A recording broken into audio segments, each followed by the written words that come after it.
오늘 본문을 통해서 은혜의 왕국의 특징을 살펴보도록 하겠습니다. 여러분, 은혜의 왕국의 특징이 무엇입니까? 본문 21절에 이렇게 말씀하시죠. 은혜도 또한 의로 말미암아, 은혜도 또한 의로 말미암아. 그렇죠? 은혜의 왕국의 특징은 의로 말미암아 설립된 왕국이에요. 이 본문에서 말미암아로 번역된 헬라어 전치사는 디아인데요. 헬라어 디아는 수단, 방법, 매개 등의 뜻을 갖고 있어요. 따라서 은혜의 왕국은 의를 수단으로 또는 의를 방법으로 또는 의를 매개로 하여 설립된 왕국이에요. 그러므로 은혜가 자신의 왕국에서 왕 노릇할 수 있었던 근거는 바로 예수 그리스도께서 하나님을 향한 자신의 능동적 순종과 수동적 순종을 통해 이루어 놓으신 의에 있는 것이죠. 다시 말하자면 은혜의 왕국은 예수 그리스도의 의를 그 기초로 삼고 있으며 예수 그리스도의 의를 통해 의롭다고 칭의된 자들 안에서만 은혜가 왕노릇하는 것이에요. 이와 같은 이유로 은혜의 왕국은 믿는 자들의 왕국이며 칭의된 자들 안에서 은혜의 통치가 힘있게 역사하는 왕국인 것이죠. 이와 반대로 제가 자신의 왕국에서 왕노릇할 수 있었던 것은 죄를 수단으로 삼았기 때문입니다. 차이점이 있다면 의는 제한적으로 왕노릇하는 것이고 죄는 전체적으로 왕노릇하는 것이죠. 죄는 인간의 의지와 관계없이 모든 사람 위에서 왕노릇합니다. 왜냐하면 첫사람 아담이 모든 인류를 대표하여 죄를 지었고 죄를 지음으로 말미암아 죄의 종이 되었기 때문이죠. 따라서 아담의 후손인 모든 인류는 아무도 예외 없이 자동적으로 아담의 죄를 전가받아 죄의 왕국에서 죄의 통치를 받는 것이에요. 그러나 은혜의 왕국은 죄의 왕국과 근본적인 차이가 하나 있어요. 은혜의 왕국은 은혜의 복음이 전파될 때 오직 믿음으로 반응한 자에게만 제한적으로 역사합니다. 다시 말해서 성경에서 제시한 하나님의 의인 예수 그리스도를 믿음으로 수용하는 자에게만 제한적으로 임한다는 것이죠. 그러므로 은혜의 왕국은 예수 그리스도를 통하여 제시된 복음을 믿음으로 수용하는 자들에게만 은혜가 역사하여 은혜의 왕국에 가입시켜 가입된 자들 안에서 은혜가 힘있게 통치하는 것이죠. 따라서 은혜의 왕국은 예수 그리스도를 믿는 자들로만 구성된 예수 그리스도의 왕국이요 믿음의 왕국이며 은혜의 통치를 받는 의의 왕국인 것입니다. 그러므로 은혜의 통치를 받는 은혜의 왕국 백성들은 더 이상 죄의 왕국에 거하는 사람들이 아니에요. 더 이상 죄의 통치를 받는 사람들이 아닌 것이죠. 다시 말해서 이 세상 죄의 왕국 백성이 아니라 이제는 은혜의 왕국 백성이라는 것이에요. 이것이 바로 은혜의 왕국 백성들의 정체성입니다. 이와 같은 사실로 인하여 사도 바울은 우리에게 이렇게 권면하시죠. 에베소서 4장 22절부터 24절.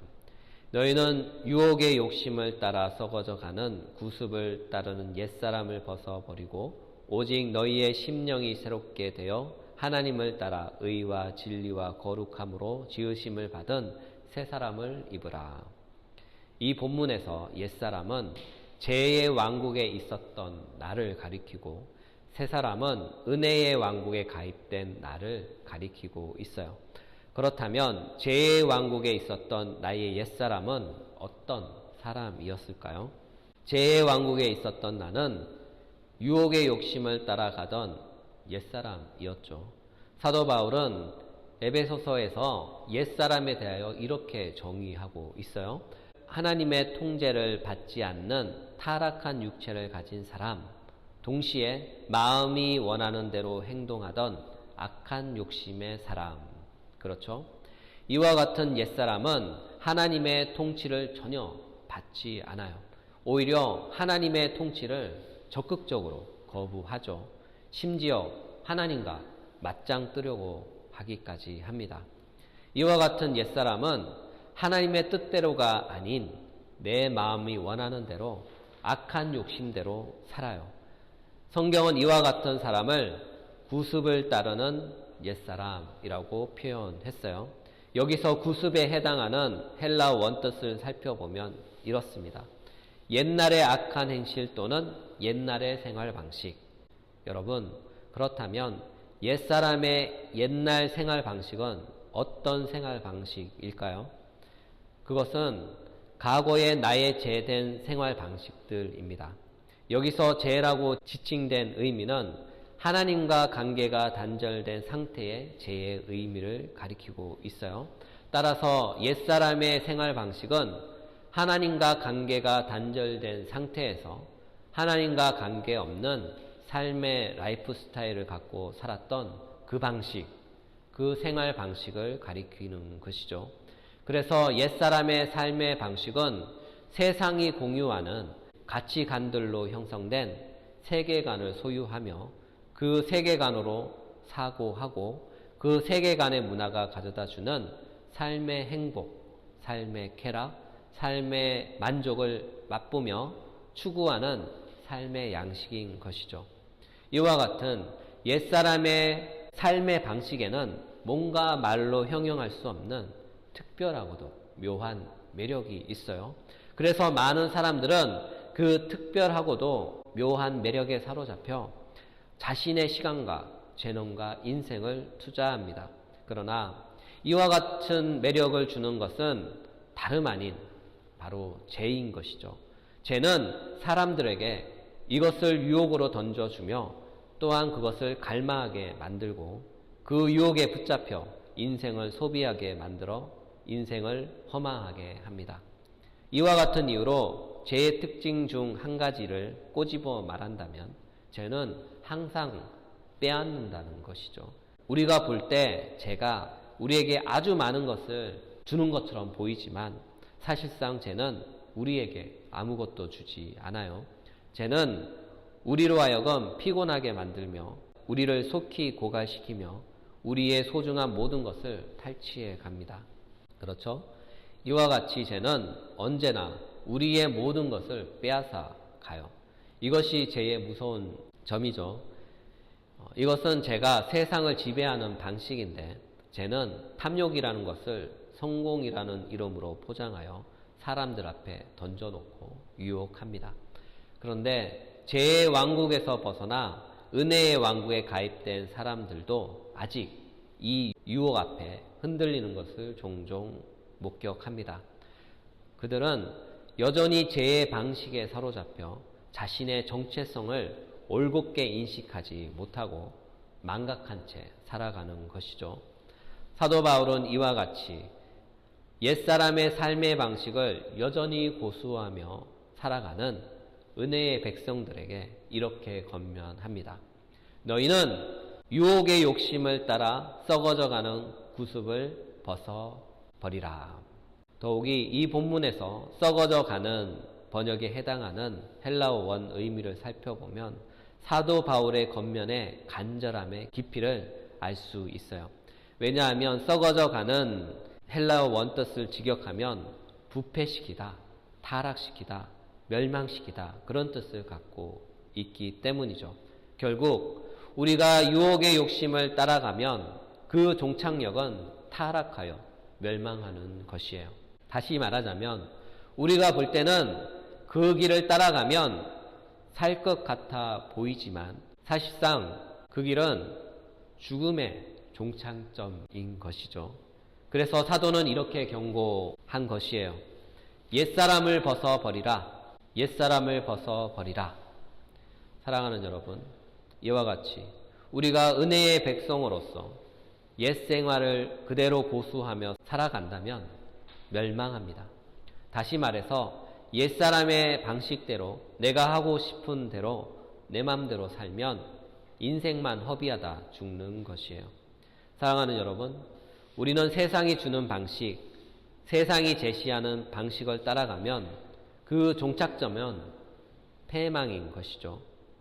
그렇다면 우리의 무엇이 망하는 것일까요? 우리의 영이 멸망합니다. 우리의 영은 처음부터 하나님의 뜻대로 하나님이 제시한 방식대로 살도록 설계되어 있어요. 따라서 과거의 옛사람처럼 옛사람의 하던 대로 세상의 가치관대로 세상이 제시한 방식대로 내 맘 내키는 대로 살게 되면 우리의 영이 패망하는 것이죠. 왜냐하면 우리의 영은 하나님과의 참된 교제 안에서 그분의 영원한 신성에 접속되어 있을 때만 비로소 영이 힘을 얻고 참된 평안을 얻기 때문입니다. 다른 것은 몰라도 우리의 영은 그래요. 영은 하나님과 연결되어 있어야만 살아요. 따라서 우리가 멸망받지 않으려면 정신 똑바로 차리고 세상이 쏘는 가치관과 삶의 방식에서 빨리 벗어나야 합니다. 그래야 우리의 영이 살 수 있어요. 그래서 사도 바울은 이렇게 또 권면하시죠. 오직 너희의 심령이 새롭게 되어 하나님을 따라 의와 진리와 거룩함으로 지으심을 받은 새 사람을 입으라. 그렇죠? 우리가 사는 길은 심령이 새롭게 되는 길밖에 없어요. 우리가 사는 길은 하나님의 의와 진리와 거룩함으로 지으심을 받은 새 사람을 입는 길밖에 없는 것이죠. 사실상 우리가 새롭게 되는 길은, 우리가 심령의 변화를 받는 길은 우리의 힘으로 되는 것은 절대로 아니죠. 그 이유는 새롭게 되어란 헬라어 단어가 아나네우스다이인데요. 이 단어가 능동태가 아닌 수동태로 쓰여졌어요. 수동태란 말은 그 원인이 본인의 내면의 자발적인 활동의 결과가 아니라 외부의 활동으로부터 주어지는 것이 원인이 되어 작용한 결과라는 그런 뜻이에요. 다시 말해서 새롭게 되는 일은 외부로부터 온 어떤 작용을 통하여 새롭게 되었다는 말이죠. 따라서 새롭게 되는 일은 외부의 작용, 다시 말해서 하나님의 은혜의 작용을 통하여 다시 새롭게 된 상태를 가리키는 것입니다. 이와 같은 이유로 우리가 새롭게 되는 것은 우리의 노력의 결과도 내 능력의 결과물도 아닌 것이죠. 그것은 전적으로 하나님의 은혜의 역사로 인하여 다시 새롭게 된 상태입니다. 다시 새롭게 된 상태만 우리가 마음의 변화를 받는 사건이 되는 것이죠. 다른 표현으로는 회심이라고 합니다. 이렇게 변화된 마음, 돌이키는 마음은 우리 자신의 깨달음이나 또는 스스로의 노력의 결과가 아니에요. 가끔 몇몇 설교자 분들이 이와 같은 회심의 사건에 대해 또는 신자의 마음의 변화에 대해 오해하고 있는 부분이 있어요. 그것은 설교자가 자신이 선포한 설교를 통해 선한 영향력을 주거나 감동을 주어 인위적으로 그들을 변화시키려고 하는 것이죠. 또는 어떤 프로그램에 의지하기도 합니다. 가령 부흥회라든지 세미나라든지 수련회라든지 강연이라든지 또는 성경 공부라고 하든지 혹은 아버지 학교라든지 뭐 이런 거 있잖아요. 이와 같은 프로그램을 통해서 사람을 인위적으로 변화시키려 합니다. 심지어 어떤 분은 이렇게 푸념하셔요. 내가 그동안 그렇게 설교를 했는데 왜 사람들이 내 설교를 듣고 하나도 안 변한지 모르겠어. 여러분, 우리를 변화시키는 것은 사람의 말이 아니에요. 또한 우리를 변화시키는 것은 프로그램도 아니에요. 아울러 우리를 변화시키는 것은 나의 성실한 수련의 결과도 아닌 것이죠. 우리를 변화시키는 것은 단 하나, 오직 은혜의 역사, 다시 말해서 은혜의 일하심 밖에 없는 것이에요. 아무리 강팍한 사람도 하나님의 은혜가 임하면 부드러운 사람으로 변하는 것이죠. 아무리 성난 사나운 사람도 하나님의 은혜가 임하면 온순한 양같이 천사 같은 사람이 되는 것이죠. 따라서 나를 변화시키는 것은 은혜의 역사밖에 없어요. 사람들을 변화시키는 것은 오직 은혜밖에 없는 것이죠. 이와 같은 이유로 사람은 은혜를 받아야 새롭게 변화됩니다. 이와 같은 이유로 은혜는 설교자가 주는 것도 아니며 교회의 프로그램을 통해서 발생하는 것도 아니며 나의 경건한 수련의 결과로 얻는 것은 더더욱 아니에요. 오직 자신의 주권적인 권세로 때를 따라 일하시는 은혜의 역사로 변화되는 것이에요. 만약 우리가 복음을 듣고 마음을 돌이켜 회개하는 그 회심이 일어났다면 그것은 바로 복음을 통하여 역사하시는 은혜가 있었기 때문이에요. 다시 말해서 은혜가 건세 있게 일하심으로써 마침내 우리가 회개하는 것이죠. 그러므로 우리가 돌이켜 회개하고 예수를 믿어 의롭게 되는 것은 우리의 노력이 아닌 은혜의 결과입니다. 한마디로 우리의 구원은 은혜로 말미암은 결과인 것이죠. 그래서 우리는 은혜로 구원받는다라고 말하는 것이에요. 성경은 은혜로 구원받은 사람을 이렇게 표현합니다.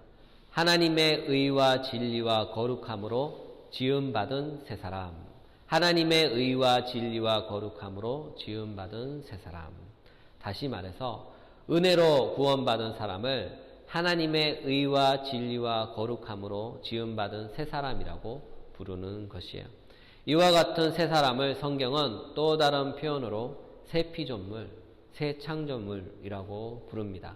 왜냐하면 지으심을 받다는 이 구절의 의미는 신적 의미의 수동태로 되어 있어요. 신적 수동태가 가리키는 것은 하나님에 의해 창조되었다. 하나님에 의해 창조되었다는 것을 강조한 말이죠. 아울러 여기서 하나님의 창조는 태초에 세상을 지을 때의 그 창조가 아니라 예수 그리스도 안에서의 새 창조인 재창조를 가리키는 것이에요. 이렇듯 은혜는 아담의 타락으로 말미암아 죄의 왕국에 갇혀 멸망받을 사람들 중에서 성부 하나님의 은혜로운 택하심을 입은 사람을 찾아내어 예수 그리스도 안에서 재창조하는 것이죠. 이렇게 재창조된 사람을 우리는 새 사람, 새 피조물이라고 부르는 것이에요. 고린도후서 5장 17절 그러므로 누구든지 그리스도 안에 있으면 새로운 피조물이라 이전 것은 지나갔으니 보라 새 것이 되었도다. 그렇죠. 은혜는 그리스도 안에서 성부의 택하심을 입은 사람들을 새롭게 재창조합니다. 새롭게 재창조하는 과정을 다시 논리적으로 서술하면 은혜가 죄의 왕국에서 그를 찾아내어 그를 붙잡아 그에게 은혜가 불가항력적으로 권세 있게 역사합니다. 그리고 은혜는 영적으로 죽었던 그를 다시 살리어 은혜의 왕국에 가입시킵니다. 그리고 은혜의 왕국에 가입된 그는 완전한 은혜의 왕국이 완성될 때까지 이 땅에서 은혜에 의해 양육받으며 보존됩니다. 이와 같은 이유로 은혜의 왕국 백성들은 다시는 죄된 옛사람, 옛생활 방식을 가감하게 벗어 던지고 은혜의 백성으로서 새 사람의 삶의 방식으로 살아가야 하는 것이죠. 그렇다면 은혜의 백성인 새 사람의 삶의 방식의 특징은 무엇일까요? 그것은 바로 의와 진리와 거룩함입니다. 왜냐하면 은혜는 하나님의 은혜로서 하나님이 영원히 의로우신 까닭에 하나님이 영원히 진리이신 까닭에 하나님이 영원히 거룩함이신 까닭에 은혜도 영원히 의로우시며 은혜도 영원히 진실하며 은혜도 영원히 거룩합니다. 이와 같은 의와 진리와 거룩함은 바로 하나님의 성품이죠. 그러므로 은혜의 백성인 신자는 하나님의 성품과 어울리며 하나님의 은혜와 조화로워야 합니다. 다시 말해서 하나님의 의로운 성품에 합당하게 우리도 의로워야 하며 하나님의 진리의 성품에 합당하게 우리도 진실해야 하며 하나님의 거룩한 성품에 합당하게 우리도 거룩해야 합니다. 사도 베드로는 이와 같은 맥락에서 은혜의 백성에게 이렇게 권면하시죠. 베드로전서 1장 16절. 기록되었을 때 내가 거룩하니 너희도 거룩할지어다 하셨느니라. 그렇죠. 사랑하는 여러분, 여기에 모인 우리 모두는 제2의 왕국에서 은혜의 일하심을 통해 은혜의 왕국으로 가입된 은혜의 왕국 백성들입니다. 은혜의 왕국의 통치 방식은 의와 진리와 거룩함이에요. 따라서 은혜의 백성들은 이와 같은 은혜의 통치 방식을 따라 살아가야 하죠. 우리가 은혜의 통치를 받을 때만이 우리 안에 하나님의 형상이 자라가며 하나님의 성품인 의와 진리와 거룩함의 열매를 맺게 되는 것이에요. 또한 이와 같은 열매를 맺는 자들은 하나님께서 예수 그리스도 안에 위탁한 하늘의 신령한 복들을 받아 누릴 수 있는 것이며 영혼의 참된 평안과 안식도 겸하여 얻는 것이죠. 만약 은혜의 백성임에도 불구하고 우리가 아직 제2의 왕국의 백성의 옛 습관을 고수한다면 여러분의 영혼과 삶은 점점 더 피폐해져 가며 날마다 흔들리는 불확신 속에서 참된 평안함이 사라질 것이에요. 왜냐하면 옛사람이 쏘는 삶의 가치관들로 매 시간마다 수많은 갈등과 미움에 의한 불경건의 씨앗들이 자라나 하나님으로부터 오는 모든 신령한 복들을 막고 가리어 우리의 믿음을 연약하게 만들 것이기 때문이죠. 따라서 우리는 사도 바울의 권면을 따라 옛사람을 벗어버리고 새 사람을 입어야 합니다. 여러분, 옛것을 버려야 새것을 얻을 수 있어요. 옛것을 벗어 던져야 새것을 입을 수 있어요. 썩은 물을 버려야 신선한 새물을 얻는 것이죠. 이것이 참 변화입니다. 이것이 참 돌이킴입니다. 이것이 참 회심입니다. 오늘의 말씀을 요약하면 은혜의 왕국의 특징은 예수 그리스도의 의로 말미암아 설립된 왕국이며 그 왕국은 의의 왕국이며 의의 왕국은 곧 예수 그리스도의 왕국이에요. 왜냐하면 예수 그리스도의 의로 말미암아 설립되었기 때문이죠. 예수 그리스도의 왕국, 의의 왕국, 은혜의 왕국에서는 제2의 왕국에서의 옛사람의 구습을 벗어 던지고 은혜가 제공한 새 사람의 옷을 입어야 합니다. 은혜가 제공한 새 사람의 옷은 은혜의 왕국에서의 새로운 삶의 방식입니다. 은혜의 왕국에서 새로운 삶의 방식은 의와 진리와 거룩함을 추구하는 삶의 방식이며 이 방식은 하나님의 형상의 열매임과 동시에 하나님의 성품을 담는 것이에요.